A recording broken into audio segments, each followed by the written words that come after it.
வணக்கம் மக்களே, welcome to the channel. நான் ஸ்ரீனி பிரபாகர். இன்னைக்கு நம்ம கூட அக்கா ஸ்வாதி பிரபாகர் ஜாயின் பண்ணியிருக்காங்க. வணக்கம். ஹலோ.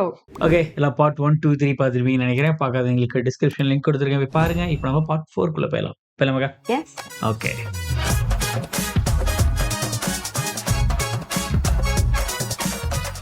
இன்டர்ஃபியர் தான். அதான்.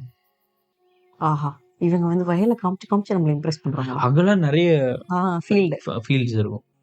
சிந்து ஒர்க்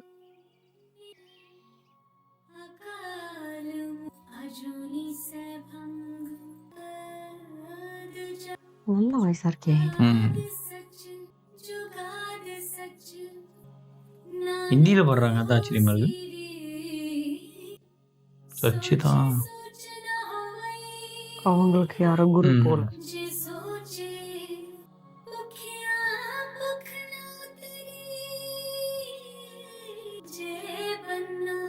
குரு நானக் தானே சிக் ரிலேஷன். எனக்கு அவ்வளவு நாலேஜ் இல்ல.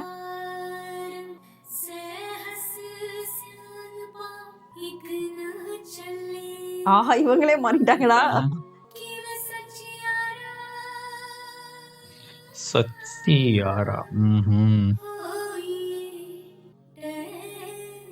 பஞ்சாபி குடியா टुटे நானக், குரு நானக்.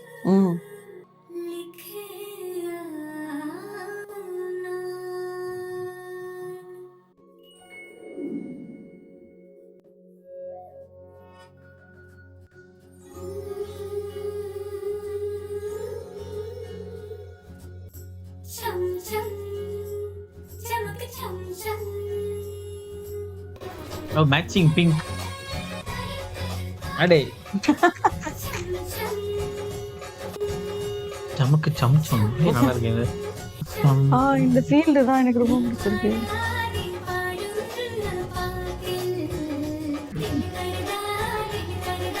சிங்க டிஸ்ட்ராக்ட் பண்ணிட்டாங்கடா. என்ன கலர் கலரா இருக்கு. சூப்பரா இருக்குடா.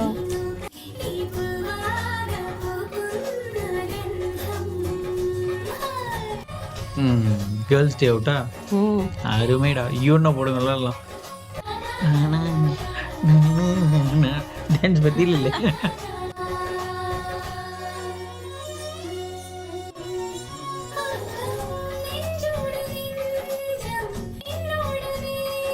பிரைட் கலர்ஸ் இல்ல. எனக்கு இந்த ரஸ்ட் ஆரஞ்சு ரொம்ப பிடிக்கும். எனக்கும், பட் எனக்கு செட் ஆகாது.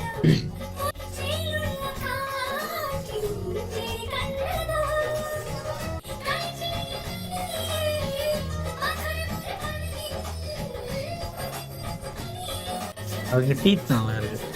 இந்த ஒரு இது கியூட்டா. அவங்களே பாக்கெட் போட விட்டாங்களா?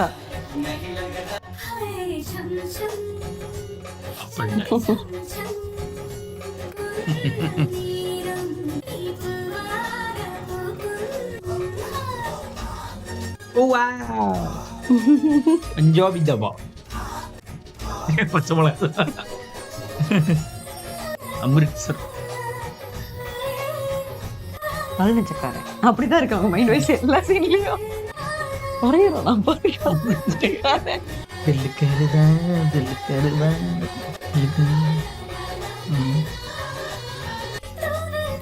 இது என்ன செடி? தெரியல, கலர் கலரா எல்லா ஃப்ளவர்ஸ் வச்சிருக்காங்க அவங்க. சூப்பரா இருக்கு. ஒரு டைம் போலாமா நார்த் இந்தியா?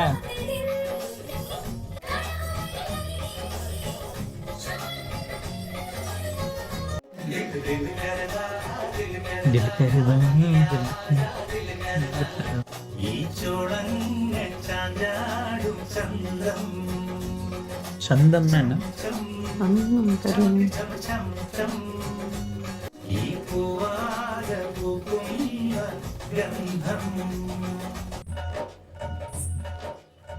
കല്യാണം കഴിഞ്ഞിട്ട് പോയാൽ മതി കേട്ടോ. ഒന്ന് പോടി, അവളുടെ ഒരു കല്യാണം ഈ പൊടിക്കുപ്പിയുടെ കൂടെ കഴിഞ്ഞിട്ടോ. ചേച്ചി എന്താ കല്യാണം കഴിക്കാത്തെ? എനിക്കറിയാലോ, ചേച്ചിക്ക് വേറൊരാളെ ഇഷ്ടം അല്ലേ? ആളുടെ രൂപം കൂടി ഓർമ്മയില്ല. എന്നാ ഞങ്ങളുടെ ഭയ്യ ആയാലോ? അതിന് ഞാൻ പഞ്ചാബി അല്ലല്ലോ. ഞങ്ങളുടെ അമ്മയും പഞ്ചാബി അല്ലല്ലോ.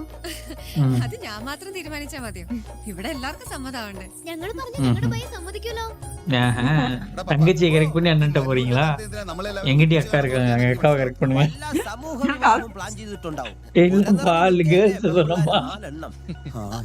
അതെ ചേട്ടാ, ഈ കല്യാണം കഴിക്കുള്ള പ്രായപരിധി എത്രയാ അറിയില്ലേ? எடுத்துக்கிறேன்.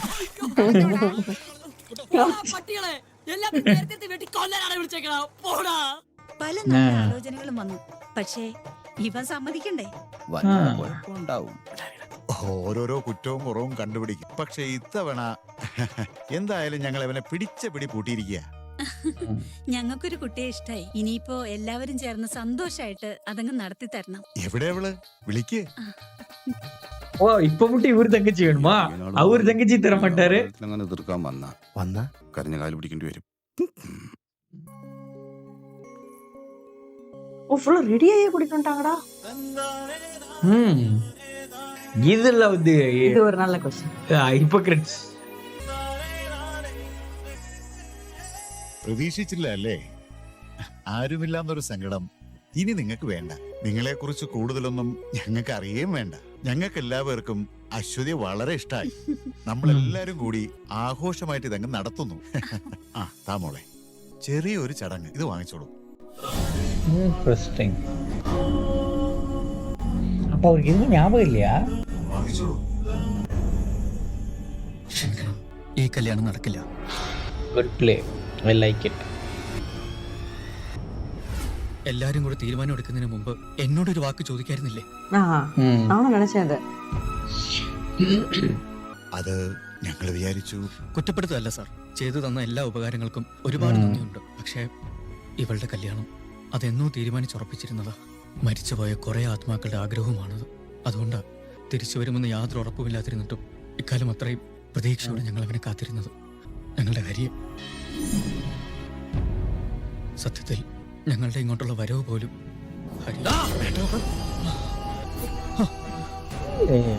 ഇവർക്ക് ஞாபகம் இருக்கா இல்லையா? ആങ്ങളെയും പെങ്ങളും കൂടി നാടകം കളിക്കുക. ഒരാള് പറയുന്നു കല്യാണത്തിന് സമ്മതമാണെന്ന്, നീ പറയുന്നു വേറൊരുത്തരെ കാത്തിരിക്കുകയാണെന്ന്. പാവങ്ങളല്ലേന്ന് കരുതി സ്നേഹിക്കാൻ തുടങ്ങിയപ്പോ രണ്ടുപേരും കൂടി ഒത്തുകളിച്ച് ചതിക്കായിരുന്നല്ലേ? ஞாபகம் இல்லப்பா. ഇപ്പൊ ഇറങ്ങണ ഇവിടുന്ന്. ഇനി രണ്ടിനെയും മല്ലു സ്ട്രീറ്റിൽ കണ്ടുപോരുത്. വേണ്ട, ഒരാളും ഇതിൽ ഇടപെടണ്ട. ഇത് എന്റെ മാത്രം തീരുമാനമാണ്. ஸோ பேசிக்கலி அவருக்கு ஞாபகம் இல்லை. இப்ப லவ் பண்ணது அவருக்கு தெரியும், அப்ப லவ் பண்ணது அவருக்கு தெரியல.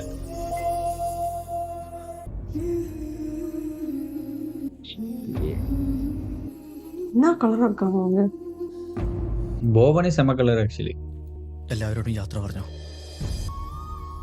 ഒന്ന് കാണണ്ടേ? ആരെ? ഹരീന്ദർ സിംഗിനെയോ? എന്തിന്? അത് നമ്മുടെ ഹരിയല്ല അച്ചു.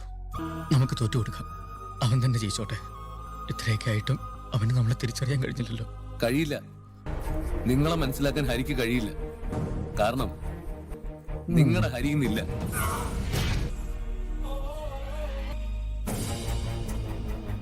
ഏതോ റിവീൽ ഇருக்கு. ഈ വിവാഹം അതെല്ലാത്തിനും ഒരു പരിഹാരമാവുമെന്ന് ഞാൻ പ്രതീക്ഷിച്ചു. പക്ഷെ നിങ്ങൾക്ക് കാണേണ്ടത് ഹരീന്ദർ സിംഗിന്റെ മരണമാണ്. അപ്പൊ ഇവർക്ക് അവർക്ക് தெரியுது. കഴിഞ്ഞ 7 വർഷങ്ങൾ മനസ്സമാധാനം എന്താണെന്ന് ഞാൻ അറിഞ്ഞിട്ടില്ല. ഇനി നിങ്ങളെ ഇവിടെ നിന്ന് ഇറക്കി വിട്ടാലും അതുണ്ടാവുന്നുള്ള പ്രതീക്ഷയില്ല. പക്ഷെ എന്റെ മുമ്പിൽ വേറെ വഴികളില്ല. എന്റെ നിവർത്തികേടാണത്. ഹരി? അതെ, ഹരിയാണ്. പക്ഷെ ഞാനത് സമ്മതിക്കുന്ന നിമിഷം ഹരീന്ദറിന്റെ മരണവുമാണ്. ഇവங்களுக்கு தெரியல ബാക്ക് സ്റ്റോറി. ഈ ഫാമിലിക്ക് தெரியல. ഹരി, ഒരു കുറ്റവാളിയെ പോലെ ഇങ്ങനെ വേഷം മാറി നടക്കാൻ എന്ത് തെറ്റാ നീ ചെയ്ത്? അച്ഛന്റെ മരണത്തിന് ഉത്തരവാദികൾ ആരാണെന്ന് ഇന്ന് എല്ലാവർക്കും അറിയാം. അതോർത്താണോ നീ? തിരിച്ചു വരണമെന്ന് എത്രയോ തവണ ആഗ്രഹിച്ചു. എനിക്കതിന് കഴിയുമായിരുന്നില്ല. ഒരു ഏറ്റുപറച്ചിലല്ല, എന്റെ സാഹചര്യങ്ങൾ. എങ്കിൽ പറ, എന്നെ പോലും വേണ്ടെന്ന് വെക്കാൻ മാത്രം എന്ത് വലിയ സാഹചര്യം ആരായിട്ടുണ്ടായത്? എനിക്കത് അറിയണം. ആ സമാധാനത്തിൽ ഇനിയുള്ള കാലം ഞാൻ ജീവിച്ചോളാം. അത് പറയാൻ തന്നെയാ ഞാൻ വന്നത്. ഇനി ഒരിക്കലും ഹരിയെ അന്വേഷിച്ച് ഇങ്ങോട്ട് വരാതിരിക്കാനെങ്കിലും നിങ്ങളത് അറിയണം. അമ്മാവന്റെ മരണത്തിന് മുന്നിൽ പകച്ചു പോയപ്പോ നാട് വിടാൻ തീരുമാനിച്ചെങ്കിലും ഉള്ളിൽ ഉറച്ച പ്രതീക്ഷയുണ്ടായിരുന്നു, എന്നെങ്കിലും തിരിച്ചു വരാൻ കഴിയുമോ. പക്ഷെ അന്ന് ആ രാത്രി. നിർത്ത് പ്ലീസ്. ഹലോ.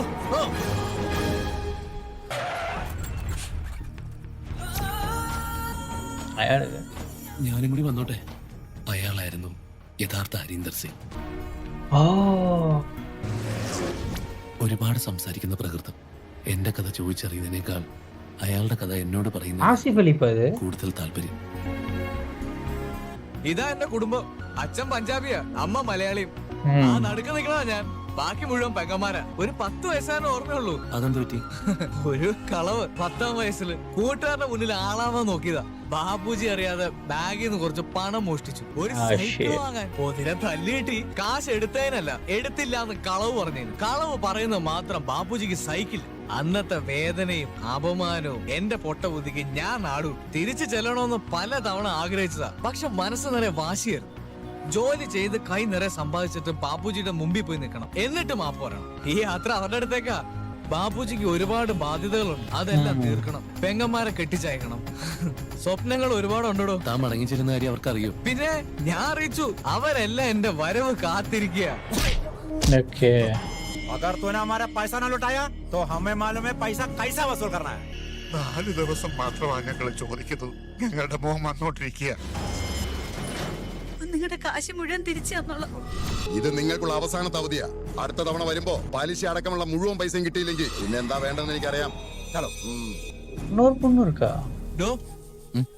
എന്നെ അവര് തിരിച്ചറിയോടോ? ഹരീന്ദർ അവരെ തിരിച്ചറിയോ? പിന്നെ അവരെ തിരിച്ചറിയാണ്ട് എന്നാ അവരും തിരിച്ചറിയും. അതായത് ഇവർക്ക് ഇത് താനും വരുന്നു എന്റെ കൂടെ ഒരു ധൈര്യത്തിന്. തമാശ പറഞ്ഞാടോ. എടോ തനിക്ക് വണ്ടി ഓടിക്കാരോ? ഇതാ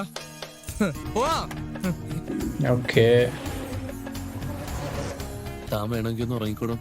എനിക്ക് ഉറക്കം വരില്ലടോ. വെറുതെ കണ്ണടച്ചിരുന്ന് സ്വപ്നം കാണാൻ പോവാ. തിരിച്ചു കിട്ടാൻ പോകുന്ന സൗഭാഗ്യങ്ങൾ, എന്റെ കുടുംബം.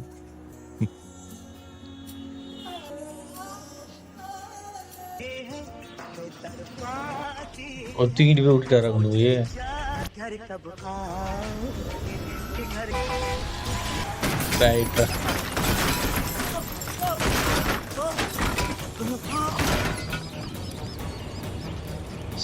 So he's dead.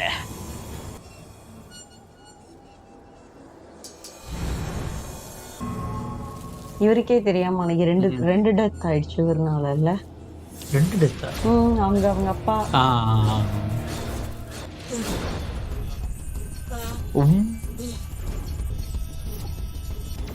dangerous. Just வேற உன்னால 2 பேர் இறந்துட்டாங்கன்னா எப்படி இருக்கும்? அதெல்லாம் ரொம்ப கஷ்டமான ஒரு சைக்காலஜிக்கல் இம்பாக்ட் கொடுக்கும். லைஃப் லாங் கேரி பண்ணும் அதெல்லாம். லாரி எங்க தள்ள முடியும்? முடிஞ்சாலும்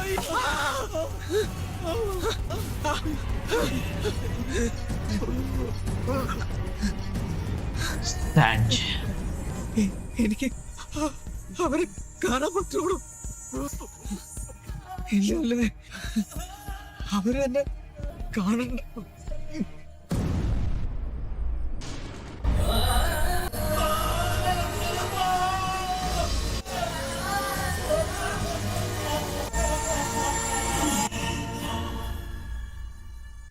ഒരു രാത്രി 2 മരണം. അറിയാതെങ്കിലും 2നും ഉത്തരവാദി ഞാനാണെന്ന വിശ്വാസം. ഞാൻ ആകെ തകർന്നുപോയി. എന്നിട്ടും ഹരീന്ദ്രന്റെ അച്ഛനോടെല്ലാം തുറന്നു പറയാൻ തന്നെയാണ് ഞാനിവിടെ വന്നത്. പക്ഷേ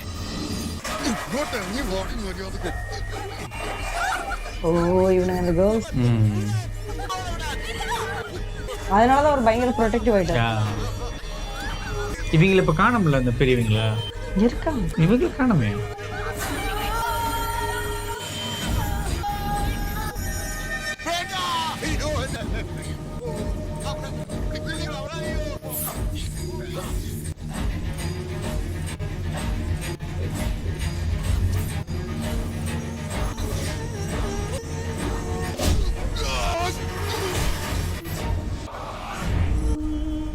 அங்கதான் வந்து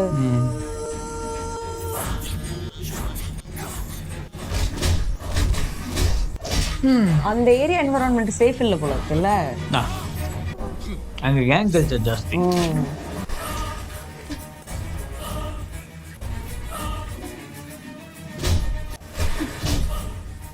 ஆக்சுவலி ஆஸ் அ ஸ்டேட்டாக இதுக்கு கேர்ள்ஸுக்கு மோர் ஃப்ரீடம் அங்கே. பஞ்சாபி கேர்ள்ஸ்லாம் வந்து பயங்கர டேரிங்காக இருப்பாங்க, பயங்கர போல்ட் அவுட் கோயிங்.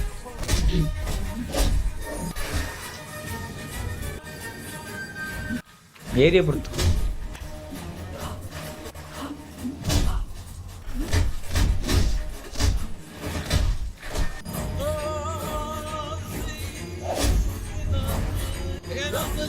என் பையன் நினச்சிட்டாங்க.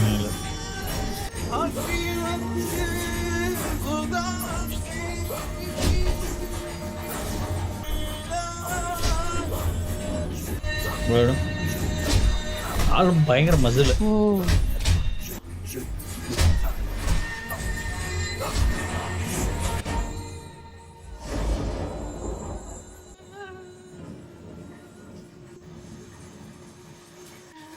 ഇതാ എന്റെ മോൻ ഹരീന്ദർ.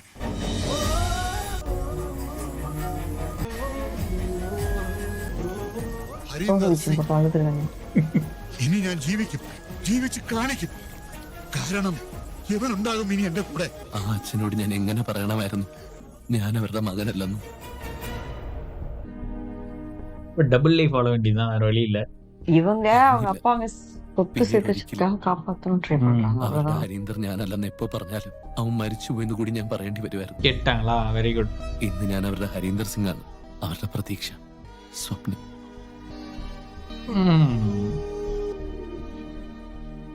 ഒരു പുനർജന്മം പോലെ ഞാൻ അത് ഏറ്റെടുക്കുന്നു. കാരണം പുനർജന്മം അറിഞ്ഞുകൊണ്ടല്ലെങ്കിലും ഹരീന്ദ്രന്റെ മരണത്തിന് ഞാൻ മാത്രമാണ് ഉത്തരവാദി.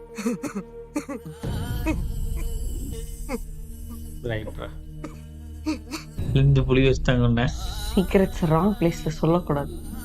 Waals have years.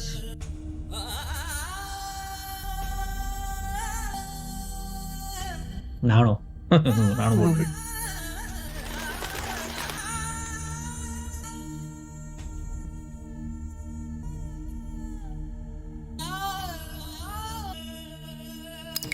கண்ணீரால கால கிளிவியாச்சு. நீ படி வாங்க போற സിംബാലിക്കാപ്പാ. സോ എനിത്തിങ് പാവം കരഞ്ഞു വീറും. ബാബുജി ഞാൻ വേണ്ട, നീ എന്റെ ഹരീന്ദറിന്റെ പകരമല്ല, എന്റെ ഹരീന്ദർ തന്നെയാണ്. ഒരു മകനും അച്ഛനെ ഇതിൽ കൂടുതൽ സ്നേഹിക്കാൻ കഴിയില്ല.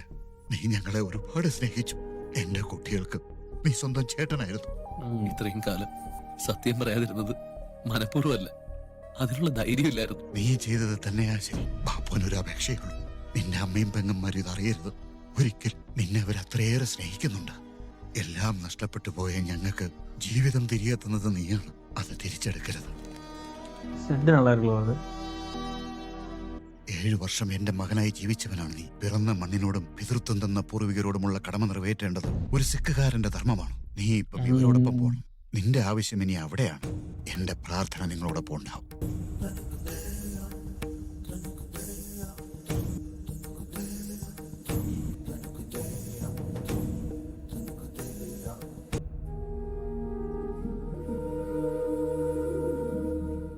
ഒരിക്കൽ കൂടി ഞങ്ങൾ കാത്തിരുന്നോട്ടെ.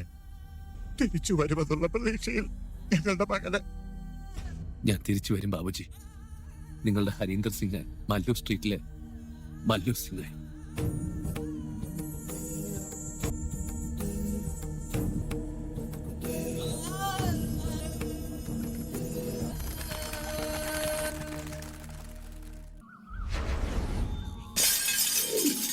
வேலி போடுறாங்களா?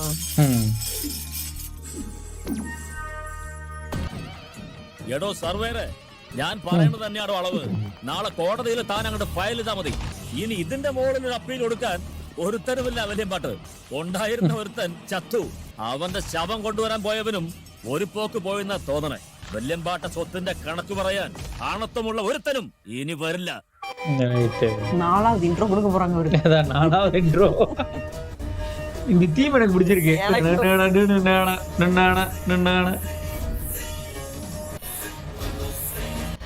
என்னடா பஞ்சாபி வண்டி இங்க வருதுன்னு பாக்குறாங்க.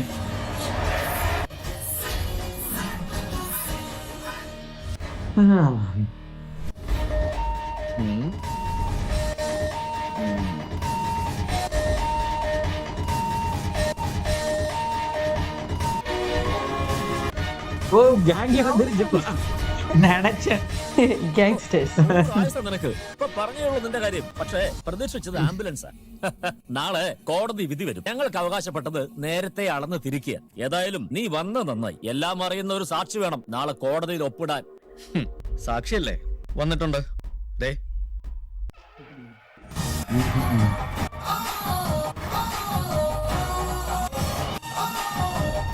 ஸோ பேசிக்கா செத்த ஹரியை வந்து இவரா காட்டியிருந்திருக்காங்க.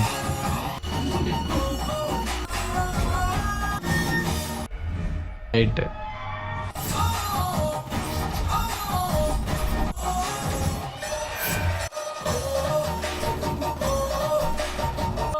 இன்ட்ரோ தான் 4 தடவை கொஞ்சம் எக்ஸ்ட்ரா போய்கிட்டே இருக்கு. ஒரு 5 செகண்ட்ல முடிச்சிருக்கலாம். 30 செகண்டா போய்கிட்டு இருக்கு. இவருக்கே பயங்கர எலிவேஷன் கொடுத்துருக்காங்க படத்துல. ഹരി നീ വന്ന സ്ഥലം കൊള്ളാം, സമയവും കൊള്ളാം. ഒരുത്തനും നിന്നെ ഇവിടെ ജീവനോടെ കണ്ടിട്ടില്ല. ഇത് മുഴുവൻ എന്റെ ആൾക്കാരാ.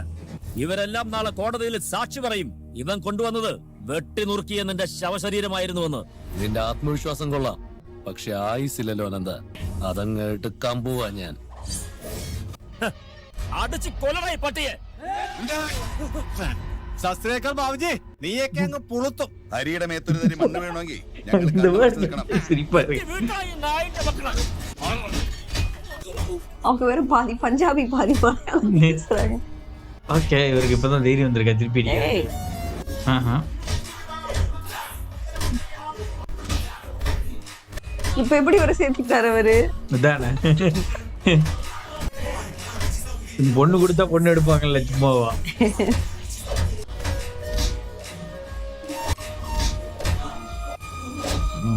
நான் போவன மட்டும் அடி வாங்க போறீங்க.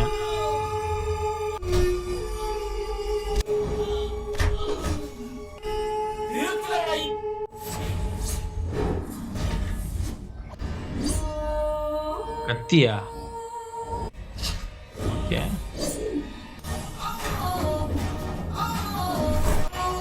இது இவருதானா? எலிவேஷன் கொடுக்கலாம், ஆனா எலிவேஷனாவே கொடுத்துக்கிட்டே இருக்காங்க. ரொம்ப ஓவரா பண்ணிட்டாங்க இதுல. அவர் ஹீரோ தான், நாங்க ஒத்துக்கிறோம்.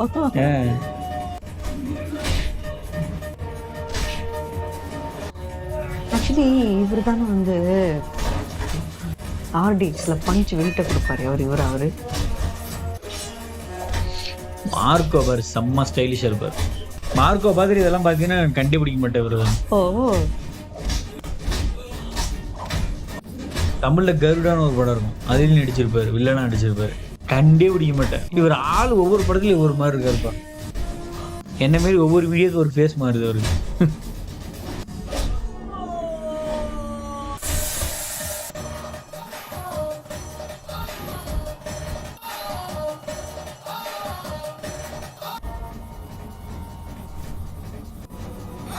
எனக்கு அவங்க இதுல கொன்னதுக்காக இவரை ஒரே ரிவெஞ்ச் மோட்லயே வச்சிருக்காங்க பாவம்.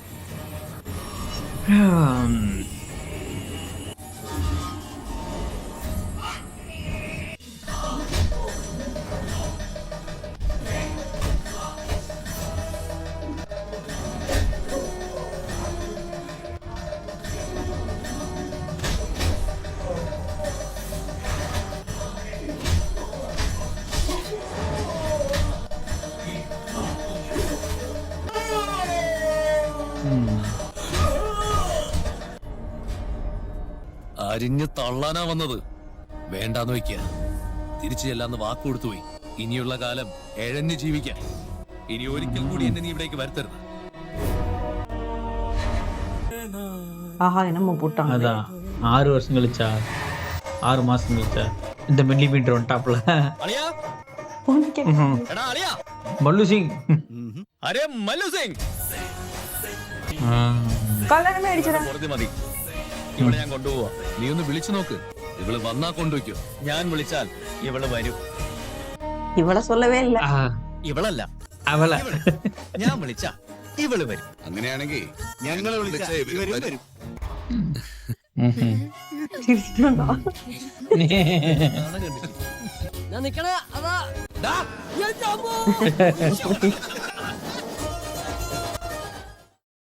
சரி, நீங்க சொல்லுங்க. எனக்கு வந்து ஓகே பிடிச்சிருந்துச்சு. Yeah. கலர்ஃபுல்லா இருந்தது. பஞ்சாபோட பிடிஎஸ் கட்டியிருந்தாங்க. இந்த சினரிஸ்லாம் சீனரிஸ்லாம் சூப்பரா இருந்துச்சு. ஆமா. பஞ்சாபோட சீனரிஸ்லாம் சூப்பரா இருந்துச்சு. எனக்கு எல்லாமே கலர்ஃபுல்லா இருந்த மாதிரி இருந்தது. எல்லாமே கலர்ஃபுல்லா இருந்துச்சு. ட்ரெஸ்ல இருந்து ஃபீல்டுல இருந்து எல்லாமே பயங்கர கலர்ஃபுல்லா இருந்தது. சூப்பரா இருந்தது. அண்ட் அவர் எந்த அளவுக்கு ஏன் இப்படி கேரக்டர் டிரான்சிஷன் ஆனாருன்றது வந்து நல்லா ஜஸ்டிஃபை பண்ணியிருந்தாங்க. ஆனா எனக்கு வந்து கொஞ்சம் ஸ்லோவா போன மாதிரி இருந்தது. ஃபர்ஸ்ட் ஹாஃப் கொஞ்சம் ஸ்லோ, அப்புறம் செகண்ட் ஹாஃப்ல தான் கொஞ்சம் பிக்கப் ஆன மாதிரி இருந்தது. அண்ட் டிபிக்கலி வந்து மலையாள மூவிஸ்ல இந்த எலிவேஷன்லாம் பெருசா வந்து விரும்ப மாட்டாங்க. இல்லைன்னா பெருசா அதை வைக்க மாட்டாங்க.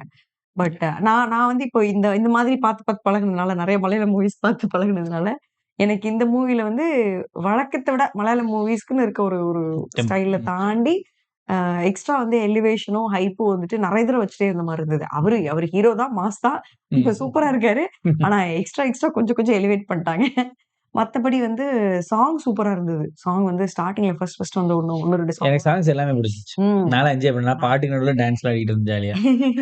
நான் வந்து ஸ்கிரீன் முன்னாடி அப்புறமேட்டு போய் ஆடுவேன் நினைக்கிறேன். நல்லா இருந்தது. சாங் சூப்பரா இருந்தது. ஹீரோயின் சூப்பரா இருந்தாங்க. நான் அவங்களை எங்கேயோ பார்த்திருக்கேன். நானும் பார்த்திருக்கேன். என்னால ஞாபகப்படுத்த முடியல. ஆமா. அப்புறம் நல்லா இருந்தது. நல்லா ஒரு கொஞ்சம் என்ஜாய் பண்ற அளவுக்கு இருந்தது. ஆவரேஜ் என்டர்டெய்னர் மேபி அந்த டைம்க்கு வந்து நல்லா இருக்கும்னு நினைக்கிறேன். நம்ம ரொம்ப லேட்டா பார்க்கலாம். உங்களுக்கு சைல்ட்ஹுட்ல மேபி உங்களுக்கு ஃபேவரட் இதா இருந்திருக்கலாம். பட் இப்போ ஃபர்ஸ்ட் டைம் பார்க்குறப்ப எனக்கு வந்து யூஸ்வலா இந்த மாதிரி என்டர்டெய்னர்ஸ் பார்க்குறப்போ ஏதோ ஒரு ஸ்ட்ராங்கான கேரக்டர் இருக்கும். அந்த கேரக்டர் அரவுண்ட் ரிவால்வ் ஆகும் கரெக்டா. எனக்கு வந்து பிரசன்ஸ் வந்து பெருசா ஃபீல் ஆகலன்னு வச்சுக்கலாமே. எனக்கு வந்து யாரோட பிரசன்ஸுமே வந்து அப்படி ஸ்ட்ராங்கா ஃபீல் ஆகல. இப்ப திலீபேட்டன் படம் இந்த சேம் இதே கதையில திலீபேட்டன் இருந்திருந்தாவோ, ஜெயசூர்யா இருந்திருந்தாவோ சம்பவ எனக்கு வந்து அது இதாகும்னு நினைக்கிறேன். எனக்கு அந்த ஒரு அவங்க சுத்தி ஒரு ரிவால்வ் பண்ணுவாங்க. சீன்ல அந்த ஒரு இது இருக்கும். எனக்கு இதுல வந்துட்டு ஸ்டோரி தான் இவங்க ஆக்டர்ஸ கேரி பண்ணி எடுத்துட்டு போன மாதிரி தோணுச்சு. எனக்கு ஜோக்ஸுமே வந்து பெருசா வந்து இந்த சீக்வென்ஸ் செம்மையா இருந்துச்சுப்பா அப்படிங்கிற மாதிரி எனக்கு எந்த சீக்வென்ஸுமே மைண்ட்ல நிக்கல. சும்மா ஒரு ஒன்லைனர் நல்ல ஒன்லைனர் எடுத்திருக்காங்க. அந்த ஒன்லைனர் வந்து டிராக் பண்ணி ஒரு மூவியா எடுத்திருக்காங்க. ஒரு 1/2 மணி நேரத்திலேயே இது எல்லாமே சொல்லியே முடிச்சிருக்கலாம். அந்த மாதிரியா இருந்துச்சு. ஏன்னா யூசுவலா வந்து இந்த மாதிரி கதை தான் வந்து மலையாளத்துல எடுப்பாங்க, இல்லைன்னு சொல்லல. பட் ஆனா அந்த சீன் கன்ஸ்டன்ட் வந்து ரொம்ப டிஸ்கனெக்டட் இருந்துச்சு. ரேண்டமா போயிருந்துச்சு. மேபி அந்த டைம்ல அது வந்தப்போ இது மோர் ரிலேட்டபிள் கனெக்டபிளா இருந்திருக்கலாம். நம்ம எனக்கு வந்து நான் வந்து போபன் தான் ஹீரோன்னு நினைச்சிட்டு இருந்தேன். 50th ஃபில்ம் ஹீரோ அவர் தான் இதுன்னு. கடைசியா பார்த்தா உன்னி முகுந்தனுக்கு தான் பயங்கர லான்ச்சா இருந்துச்சு போல. இது வந்து நிறைய அவருக்கு தான் வந்து ஹீரோயிசம் நிறைய கொடுத்துருந்தாங்க. இன்னும் அந்த கிளைமேக்ஸ்ல இருந்ததெல்லாம் கொஞ்சம் முன்னாடியே ஸ்டார்ட் பண்ணியிருந்திருக்கலாம். இன்னொரு ஃபர்ஸ்ட் ஹாஃப்ல எல்லாம் இன்னும் கொஞ்சம் நல்லா லைக் அட்லீஸ்ட் நமக்கு வந்து இப்ப ஸ்டோரி லேட்டா தான் ரிவீல் பண்றாங்கனாலும் என்டர்டெய்னர் மாதிரி ஏதாவது யூஸ் பண்ணலாம். நிறைய ஃபன் எலமெண்ட்ஸ் மிஸ் ஆயிருந்துச்சு. நான் பிஜு மேனன்ல பயங்கரமா எக்ஸ்பெக்ட் பண்ணேன். ஏன்னா எனக்கு வந்து actually I have high regards for Biju Menon. ஏன்னா வந்து ரைட்டிங்கோ இல்ல வந்துட்டு ஸ்கிரீன் பிளானிங், ஐ மீன் இந்த சீன்ஸ் பிளானிங்கோ இன்னும் கொஞ்சம் நல்லா பண்ணியிருந்திருக்கலாம்னு நினைக்கிறேன். நிறைய அதான் இப்ப சுராஜ் எல்லாம் வச்சுட்டு செம்மையா பண்ணியிருந்திருக்கலாம். நிறைய சீன்ஸ் வந்து அழகா பண்ணியிருந்திருக்கலாம். அதாவது இந்த மாதிரி படத்துல என்ன இருக்கும்னா, ஒரு செட் பீஸா ஒரு 4-5 காமெடி சீன்ஸ் வந்து இருந்திருக்கும்.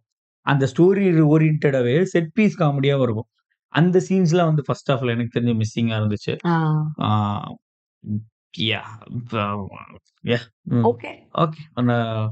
எனக்கு கேட்டா ஒரு ஆவரேஜ் என்டர்டெய்னர். நானா வாண்டடா தேடி கண்டுபிடிச்சு பார்த்திருப்பேனா எனக்கு தெரியல. நீங்க எல்லாம் ஆசைப்பட்டு கேட்டீங்க. ஸோ அதனால உங்களுக்காக உனக்கு எது சொல்லணுமா? ஓகே. Thanks for joining. மீண்டும் வேற எந்த மாதிரி படம் ரியாக்ட் பண்ணணும்னு சொல்லுங்க. இப்ப பண்ணிடலாம். மீண்டும் அடுத்த வீடியோ சந்திப்போம். நன்றி, வணக்கம். Bye by.